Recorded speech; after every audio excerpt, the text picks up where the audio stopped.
এই পয়জনের শিশিটা মল্লার বাবুর ঘরের ডাস্টবিন থেকে পাওয়া গেছে। এর থেকে আমরা ফিঙ্গারপ্রিন্ট নেব। আমাদের বাড়িতে তদন্ত করতে আপনাদেরকে কে পাঠিয়েছে? আমি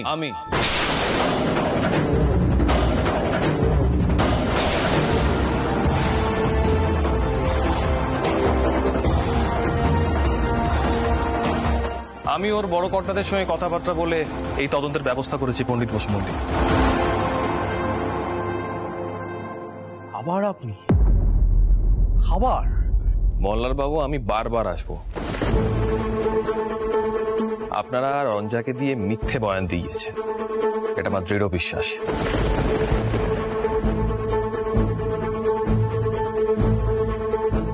ইন্সপেক্টর, আপনার মনে হয় না মল্লার বাবুকে থানায় নিয়ে গিয়ে জিজ্ঞাসাবাদ করা উচিত? কুশল বাবু, ইচ্ছে করে শয়তানিগুলো করবেন না। হ্যাঁ, হতে পারে আপনি খুব বড় ব্যবসায়ী, আপনার অনেক চেনা জানা আছে, কিন্তু এখন যে কাজটা করছেন সেটা খুব নিম্ন রুচির কাজ। কি রুচি? স্ট্রেঞ্জ, আপনার মুখ থেকে রুচির কথা শুনতে হচ্ছে।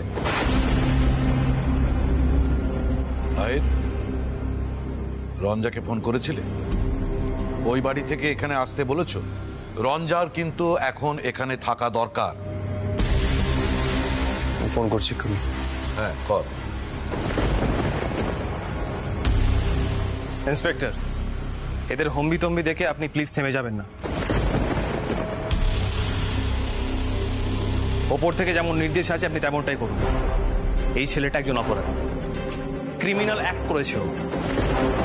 মল্লার বসু মল্লিক, আপনাকে আমাদের সঙ্গে থানায় যেতে হবে।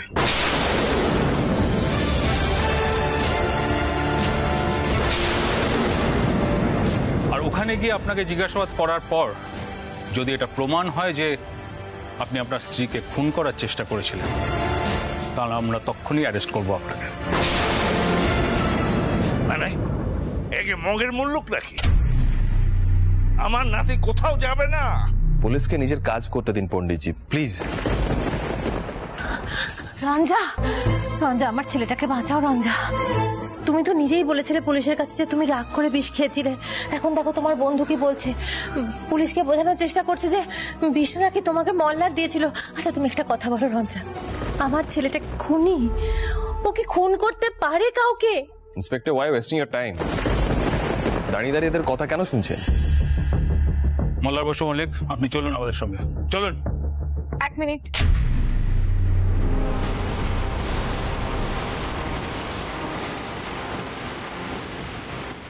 এক মিনিট দাঁড়ান ইন্সপেক্টর। কুশল, আমি তোমার সঙ্গে একটু আলাদাভাবে কথা বলতে চাই, একটু শোনো।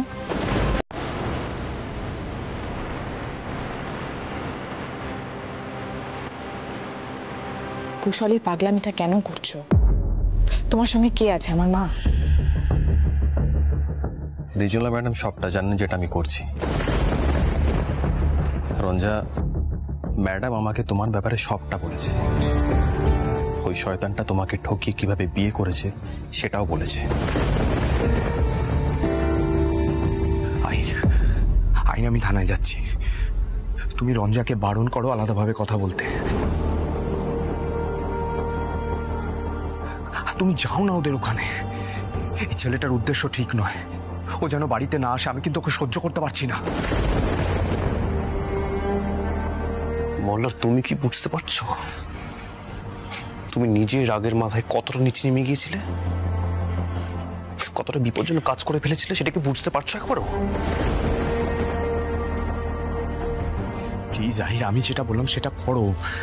দাদু দেখছে, দাদুর সামনে এসব কি অসভ্যতাম হচ্ছে। প্লিজ যাও।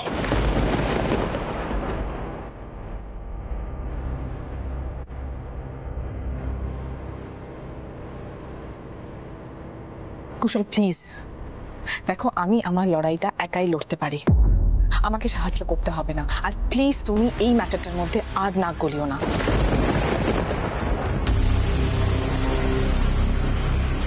যদি কোনো প্রতিশোধ নিতে হয় আমি নিজেই নিয়ে নিতে পারবো। রঞ্জা, তুমি বুঝতে পারছো না, এটা ঠিক করছো না। তুমি একজন অপরাধীকে আড়াল করছো, আর এটা বেআইনিও। কুশল প্লিজ, আমি তোমার কাছে রিকোয়েস্ট করছি, তুমি প্লিজ ওনাদেরকে নিয়ে এখান থেকে চলে যাও। আমার কোনো ইনভেস্টিগেশনের দরকার নেই। আর আর তোমরা যেসব প্রমাণ পেয়েছো সেগুলো ফেলে দাও, সরিয়ে দাও, কারণ আমি আমার স্টেটমেন্ট বদলাবো না। তুমি দেখছো একজন মা কিভাবে কষ্ট পাচ্ছেন তার ছেলের এই অবস্থা দেখে?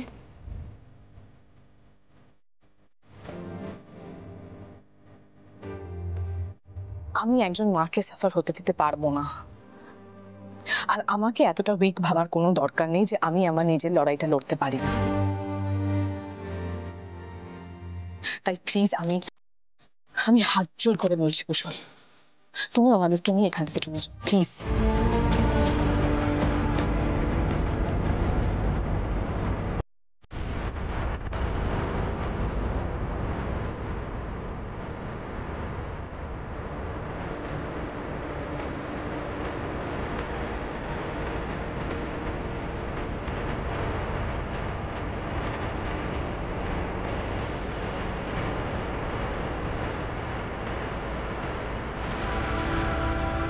Officer,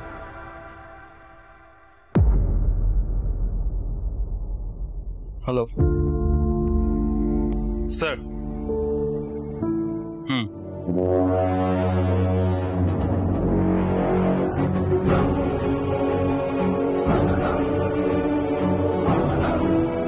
okay sir.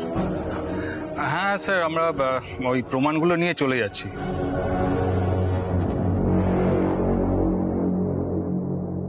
না না স্যার, আমরা কাউকে কিছু জিজ্ঞাসাবাদ করছি না। ঠিক আছে স্যার, থ্যাংক ইউ স্যার। যেহেতু এখনো কোনো রকম প্রমাণ পাওয়া যায়নি, তাই জিজ্ঞাসাবাদ করার জন্য এই মুহূর্তে থানায় যাওয়ার দরকার নেই। তবে প্রমাণ পেলে আমরা কিন্তু আবার আসবো। চলো।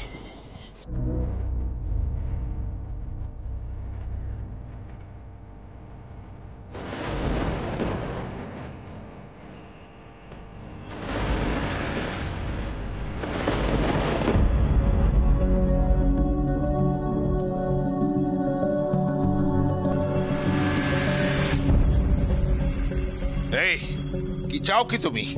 আমরা সকলে এক এক করে মরে যাই? সেটাই করো।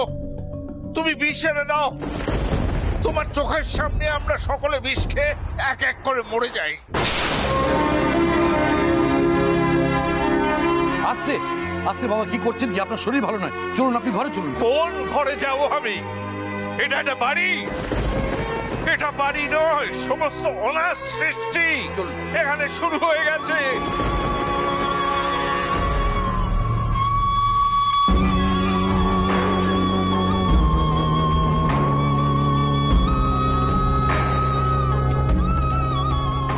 রঞ্জা, এসব কি ব্যাপার হচ্ছে বলতো? কুশল হঠাৎ এত উৎসাহী কেন হয়ে পড়লো তোর জন্য সুবিচার আনতে? মানছি ও তোর শুভাকাঙ্ক্ষী, তাও বাইরের লোককে দোষ দিয়ে আর কি হবে দিদি? আমার ছেলে আর বৌমার মধ্যে সম্পর্কটাই তো সুস্থ স্বাভাবিক নয়।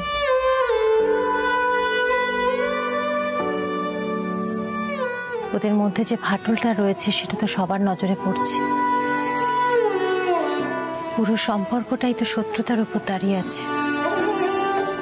এসবের মধ্যে থানা, পুলিশ, বিষ, সম্পর্কের রেষারেষি এসবই তো থাকবে।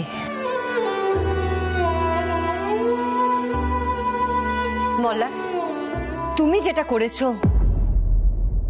সেটা কিন্তু সত্যিই অপরাধ। এটা কি তুমি বুঝতে পারছো? হ্যাঁ মামুনি, পারছি। তাই না ঠাকুরপো? এবার একটু চেষ্টা করুন না নিজেকে পাল্টানোর। থাক পিলু, থাক।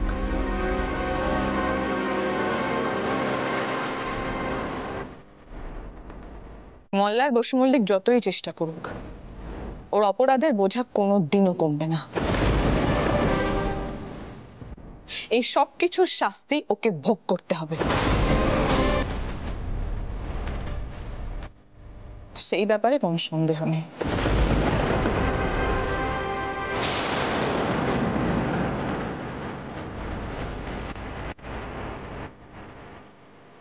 আমিও আসছি জেঠি।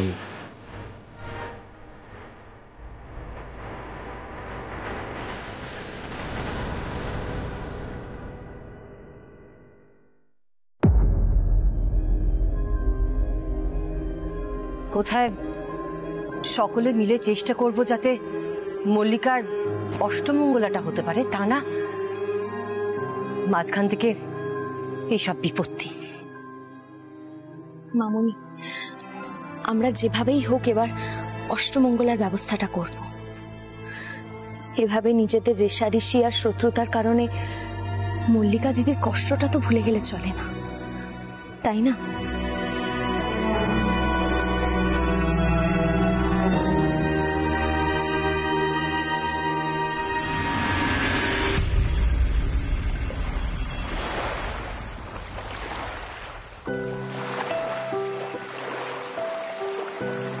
আমার ছেলে আর বৌমার মধ্যে সম্পর্কটাই তো সুস্থ স্বাভাবিক নয়। ওদের মধ্যে যে ফাটলটা রয়েছে সেটা তো সবার নজরে পড়ছে। এসবের মধ্যে থানা, পুলিশ, বিষ, পুরো সম্পর্কটাই তো শত্রুতার উপর দাঁড়িয়ে আছে। মোল্লার বসু মল্লিক, আপনাকে আমাদের সঙ্গে থানায় যেতে হবে। নাইস, কফিটা সত্যি ভালো হয়েছে, রিয়েলি নাইস। কফিতে বিষ মেশানো আছে রঞ্জা। চোখ খোলো, সারা কষ্ট হচ্ছে, কষ্ট লাগে রঞ্জা, চোখ খোলো।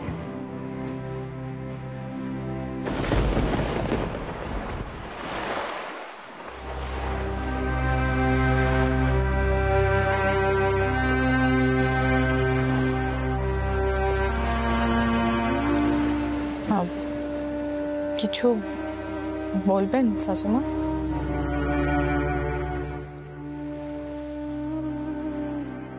রঞ্জা, তুমি আমার ছেলেটাকে পুলিশের হাত থেকে বাঁচিয়েছ। আমি চিরকাল তোমার কাছে ঋণী থাকব। আমি জানি তুমি না একটা অন্য ধরনের মেয়ে, তোমার মনটা খুব নরম, সেটা তুমি কাউকে বুঝতে দাও না। এই যে মল্লিকার বিয়ের জন্য তুমি এত কিছু করলে, যেন আমি সব লক্ষ্য করেছি।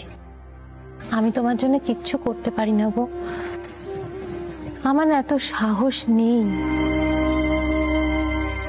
আমার ছেলে যে তোমার সঙ্গে অন্যায়টা করেছে,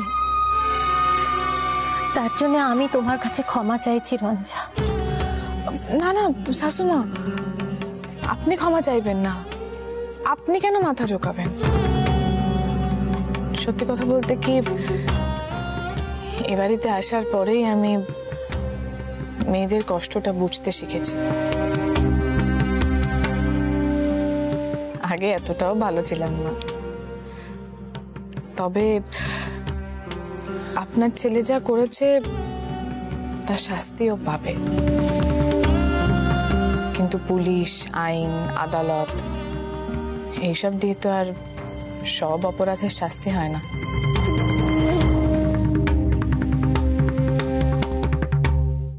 জানো রঞ্জা, মল্লাটা না ছোটবেলায় এরকম ছিল না। ওর মনে খুব মায়া দয়া ছিল, খুব নরম মনের ছেলে ছিল। ওর বাবা ওকে কথায় কথায় খোঁচা দিতেন, মেয়ে মানুষ বলে আঘাত করতেন ওর মনে। এই পরিবারের পুরুষ মানুষ হতে গেলে তো খুব কঠিন, কঠোর হতে হয়, মেয়েদের ছোট করতে হয়। কখন যেন মল্লারটা না ওর পরিবারের মতন হয়ে গেল, দাদুর কথা ভেবে অন্যায় কাজ করলো। কিন্তু আমি এটা সত্যি ভাবতে পারিনি যে মল্লার কাউকে বিষ দিতে পারে। আপনি আর এটা নিয়ে ভাববেন না শাশুমা, শুধু শুধু কষ্ট পাবেন। আমি তো দেখছি বৌমার শাশুমার কথার মাঝে চলে এলাম, তা আমি বিরক্ত করছি না তো? ও বাবা, দেখেছেন শাশুমা, নিজের শাশুড়ির সঙ্গে কিন্তু গলায় গলায় বন্ধুত্ব। আমি কথা বলছি বলে ইনজুড়ে মনা করছে। আমার তো বোধহয় আপনাকে মা বলে ডাকা উচিত। ওরে বাবা, না না, এই রঞ্জা শোনো, এই যে তুমি আমাকে শাশুমা বলে ডাকো, আমার কানে একদম শুয়ে গেছে। এই হঠাৎ করে মা বললে আমার তো সহ্য না হতে পারে, তাই না?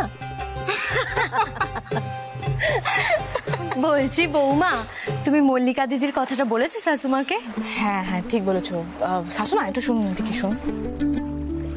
বলছি যে মল্লিকা আর রঙ্গনের অষ্টমঙ্গলাটা তো করাতে হবে। কি করে হবে বলো তো? তোমরা সকালেও বললে ঠিক কথা, কিন্তু আমি তো কোনো উপায় দেখতে পাচ্ছি না। কাকিমা, আমরা এত সহজে ব্যাপারটা ছেড়ে দিতে পারি না। শাশুমা, আপনি তো একজন মা, আপনার তো একটা অধিকার আছে নাকি? এই শুরু হলো মেয়ের খ্যাপাম। রঞ্জা, আমি তোমাকে কি করে বোঝাবো বলো তো? এইভাবে ভাবলে চলবে না। চলবে চলবে, সব চলবে। আরে বাবা শাশুমা, আপনি একবার পণ্ডিতজিকে বলে তো দেখুন যে আপনি চান অষ্টমঙ্গলাটা হোক। কতদিন আর এভাবে মুখ বুজে অন্যায় সহ্য করবেন বলুন তো? তাছাড়া এখন তো মল্লিকার অঙ্গনের সঙ্গে ভালোই আছে, তাহলে শুধু শুধু একটা কুসংস্কারের জন্য মেয়েটা নিজের বাড়িতে আসতে পারবে না। কাকিমা, আপনি একবার দাদুকে বলে দেখুন না। দাদু তো আপনাকে খুব স্নেহ করেন, একবার বলে দেখতে ক্ষতি কি? আপনি একবার বলে দেখুন না, আর না হয় আমরাও আপনার সঙ্গে যাব। চলুন না কাকিমা। আমার তো মনে হচ্ছে এই তোমাদের দুই বউয়ের খ্যাপামিতে এবার আমার গর্দান যাবে গো। ফিলু বাবা কিছুতেই মানবেন না। এই ফিলু, ওই হাতটা ধরো তো। কি হয়েছে? আরে কি ব্যাপার? পণ্ডিতজি যদি না মানেন তাহলে না মানবেন, তখন আমরা অন্য কোনো উপায় বের করে নেব। কিন্তু অন্তত পণ্ডিতজি এটা তো বলতে পারবেন না যে ওনার দরবারে আমরা আবেদন পেশ করিনি। পারবেন না তো বলতে। সুতরাং আমরা তিনজনে মিলে বলবো। চলুন চলুন চলুন, আপনি যাবেন বাবা।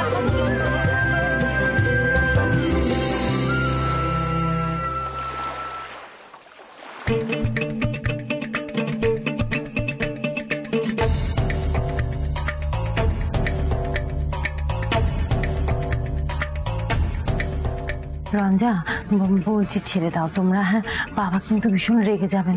ছেড়ে দাও না বাবা, এত ভয় পেলে হবে নাকি? আপনি চলুন তো।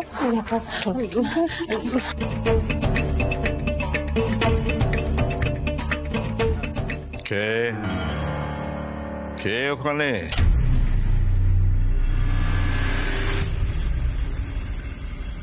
বাবা, হঠাৎ তোমরা কি মনে করে?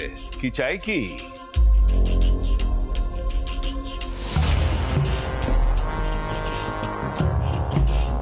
পণ্ডিতজি, শাশুমা আপনাকে কিছু একটা বলতে চান, কিন্তু উনি খুব ভয় পাচ্ছিলেন, আসতে চাইছিলেন না। তাই আমরা দুজনই ওনাকে জোর করে নিয়ে এলাম।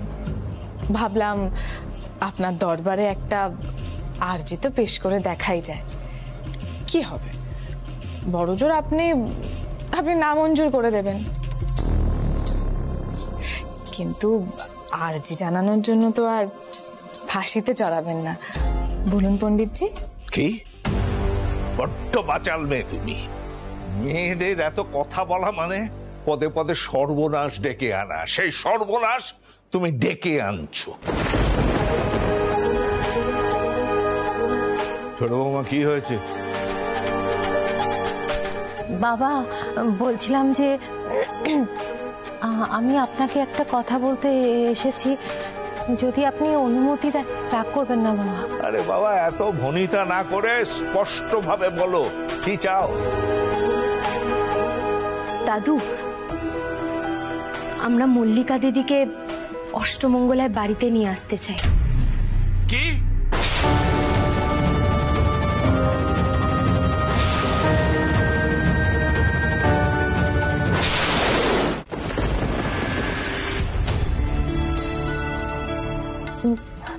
বাবা, আপনি রাগ করবেন না বাবা, আপনি রাগ করবেন না। আসলে আমি জানি তো মেয়েটা একটা দোষ করে ফেলেছে বাবা। আপনি কি ওকে ক্ষমা করে দিতে পারেন না?